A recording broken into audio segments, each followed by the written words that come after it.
Many new collectors are surprised at how affordable some ancient coins can be, particularly coins such as these ones, minted at the late Roman Empire.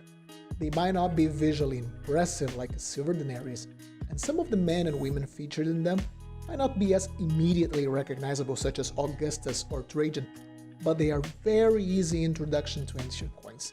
They are easy to read, easy to make sense out of, and in general, good pieces to introduce someone to how Roman coins are in general.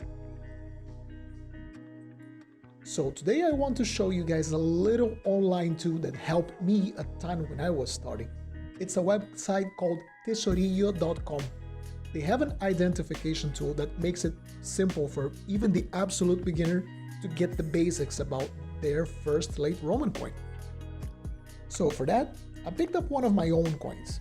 I'll go over the process on how to use Tesorillo to fully identify it. I'll go over it just like an absolute beginner would, someone who doesn't have any idea on how to attribute a coin, using, at first, just the most obvious information I can make out of it just by looking at it. So before hopping on the website, let's look at our coin with the eyes of said beginner. On the obverse, we see someone, an emperor, or whatever. He's wearing something quite blocky under it, could be an armor, and we have some legends that are legible, but might not be obvious to all as which letters are there. So on the reverse, we also see something quite blocky. Maybe it's a tower, a structure of some kind. It has a set of doors open at the middle and 4 objects on top of it, as well as a star above everything else. On the left, we can see Virtus, clearly visible.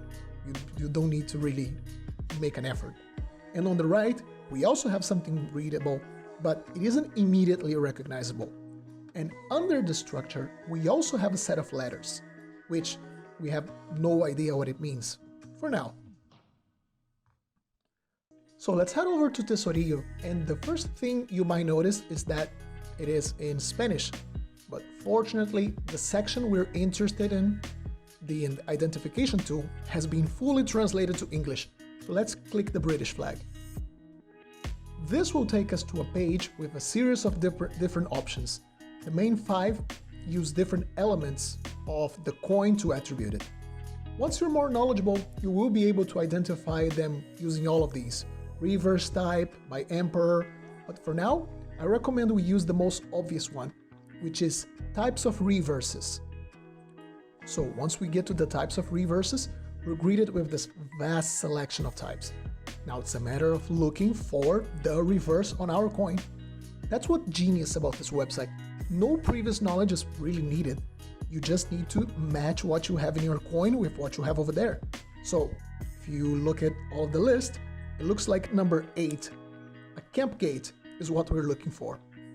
So once we go to the camp gates page, we have the main varieties laid out in front of us with the typical legends that accompany each of these types under them.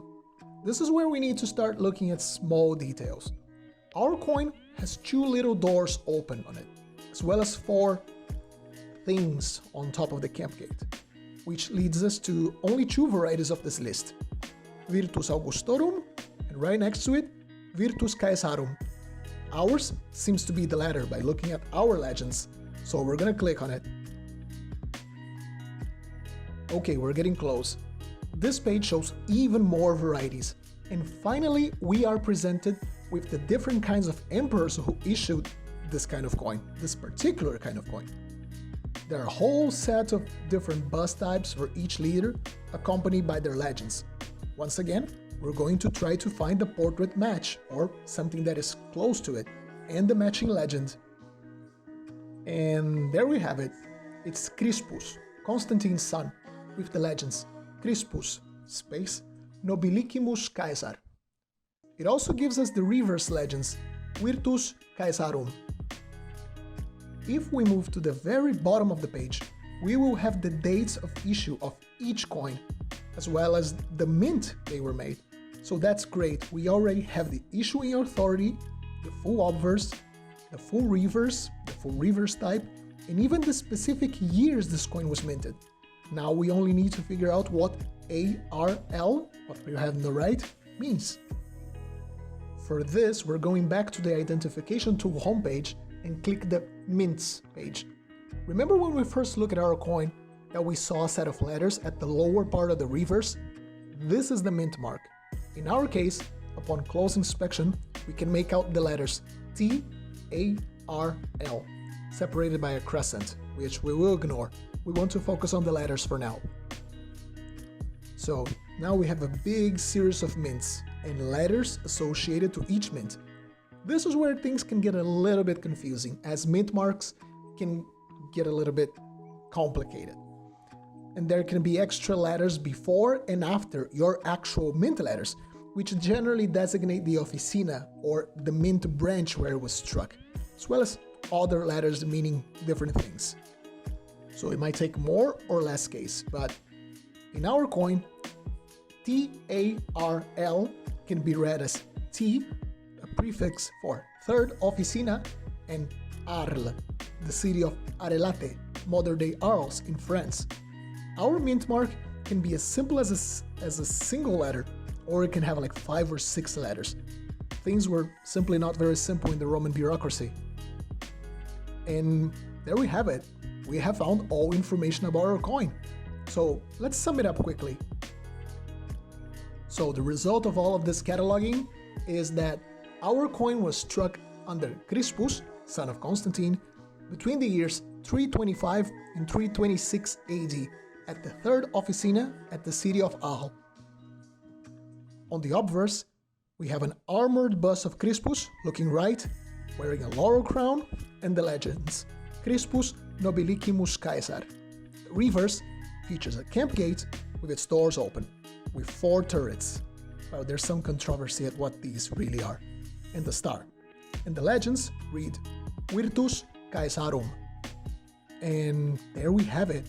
A fully identified late Roman coin with this very powerful tool that even an absolute beginner can use without any previous experience with ancient coins.